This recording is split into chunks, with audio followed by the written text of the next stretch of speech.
Family, ಬನ್ನಿ ನಾನಿವತ್ತು ನಿಮಗೆ ಸಿಂಪಲಾಗಿ ಮಶ್ರೂಮ್ ಬಿರಿಯಾನಿ ಯಾವ ಥರ ಮಾಡ್ಕೊಳ್ಳೋದು ಅಂತ ಹೇಳ್ಕೊಡ್ತೀನಿ. ಇಲ್ಲಿ ತುಂಬ ಅಂದರೆ ತುಂಬ ಚೆನ್ನಾಗಿರುತ್ತೆ. ಮೊದಲಿಗೆ ಇಲ್ಲಿ ಎಣ್ಣೆ ಸ್ವಲ್ಪ ಕಾದ ತಕ್ಷಣ ನಾವು ಕಸೂರಿ ಮೇಥಿ ಅಂತೀವಲ್ವ, ಮೆಂತ್ಯ ಸೊಪ್ಪು, ಅದನ್ನು ಒಣಗಿರೋ ಅಂಥದ್ದನ್ನ ಕಾದಿರೋ ಎಣ್ಣೆಗೆ ಹಾಕ್ಕೊಂಡು ಈರುಳ್ಳಿ ಹಾಕ್ಕೊಂಡು ಚೆನ್ನಾಗಿ ಸ್ವಲ್ಪ ಹುರ್ಕೋಬೇಕು. ಇದು ಶುಂಠಿ ಬೆಳ್ಳುಳ್ಳಿ ಪೇಸ್ಟ್ನ ಮನೇಲೇ ಮಾಡಿರೋದು. ಮನೇಲಿ ಮಾಡಿದಾದರೆ ತುಂಬ ಚೆನ್ನಾಗಿರುತ್ತೆ, ಫ್ಲೇವರ್ ಕೂಡ ಸಖತ್ತಾಗಿರುತ್ತೆ. ಆದಷ್ಟು ಮನೆಯಲ್ಲಿ ಮಾಡಿರೋದನ್ನೇ ಪ್ರಿಫರ್ ಮಾಡಿ.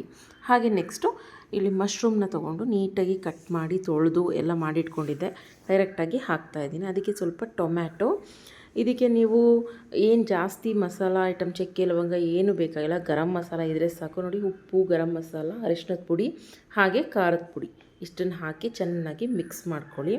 ಇದಂತೂ ನಾವು ATS ಟ್ರೈನಿಂಗಿಗೆ ಬ್ಯಾಂಗ್ಳೂರಿಗೆ ಬಂದಾಗ ಆಲ್ಮೋಸ್ಟ್ ಎವ್ರಿ ಸಂಡೇ ಮಾಡ್ಕೊತಾ ಇದ್ವಿ ರೂಮಲ್ಲಿ. ಹಾಗಾಗಿ ನೆನಪಾಯಿತು, ಅದಕ್ಕೆ ಇವತ್ತು ಮಾಡೋಣ ಅಂತ ಮಾಡಿಕೊಂಡೆ. ನೆಕ್ಸ್ಟ್ ಈಗ ಅದಕ್ಕೆ ನೀವು ನೆನೆಸಿಟ್ಕೊಂಡಿರೋ ಅಕ್ಕಿನ ಹಾಕಿ, ಸೊ ನಿಮಗೆ ಎಷ್ಟು ಅಳತೆಗೆ ನೀರು ಬೇಕೋ ಅದನ್ನು ಹಾಕಿ ನೋಡಿ, ವಿಷಲ್ ಕೂಗಿಸ್ಕೊಂಡ್ರೆ ಮುಗ್ದೆ ಹೋಯಿತು. ಈಸಿಯಾಗಿ ಆಗೋಗುತ್ತೆ. ವಿತಿನ್ 5 ಮಿನಿಟ್ಸಲ್ಲಿ ಪಲಾವ್ ರೆಡಿಯಾಗೋಗುತ್ತೆ. ಇದಂತೂ ನನ್ನ ಫ್ರೆಂಡ್ಸ್ಗೆ ತುಂಬ ಇಷ್ಟ, ಇದು ಮತ್ತು ಖಾರ ಅನ್ನ ಅಂತ. ನೆಕ್ಸ್ಟ್ ವಿಡಿಯೋದಲ್ಲಿ ಖಾರ ಅನ್ನ ಮಾಡೋದಕ್ಕೆ ಟ್ರೈ ಮಾಡ್ತೀನಿ. ನೋಡಿ ಎಷ್ಟು ಸಖತ್ತಾಗಿದೆ, ಟೇಸ್ಟ್ ಮಾತ್ರ ಸಖತ್ತಾಗಿರುತ್ತೆ. ಇದಕ್ಕೆ ಯಾವುದು ನೀವು ಚಕ್ಕೆ, ಪಲಾವ್ ಎಲೆ, ಮಸಾಲ ಎಲೆ ಆ ಥರ ಏನು ಹಾಕೋ ಅವಶ್ಯಕತೆ ಇಲ್ಲ. ಜಸ್ಟ್ ಗರಂ ಮಸಾಲ ಹಾಕಿ, ಹಾಗೆ ಕಸೂರಿ ಮೇಥಿನ ಮಿಕ್ಸ್ ಮಾಡ್ದಲೇ ಹಾಕಿ, ಅವಾಗೇನಾಗುತ್ತೆ ಫ್ಲೇವರ್ ತುಂಬ ಚೆನ್ನಾಗಿ ಬರುತ್ತೆ. ಐ ಹೋಪ್ ನಿಮಗೆ ಈ ವಿಡಿಯೋ ಇಷ್ಟ ಆಗಿದೆ ಅಂತ ಅಂದ್ಕೊತೀನಿ.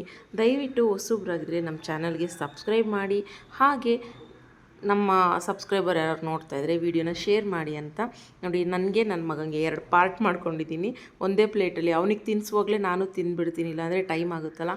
ಸೊ ಹಾಗಾಗಿ ಇದು ನನಗೆ, ಅದು ಅವನಿಗೆ ಅಂತ ಪಾರ್ಟ್ ಮಾಡಿ ಸರ್ವ್ ಮಾಡ್ಕೊಂಡು ತಿನ್ನೋದಕ್ಕೆ ರೆಡಿ ಆದ್ವಿ. ಓಕೆ, ಬಾಯ್.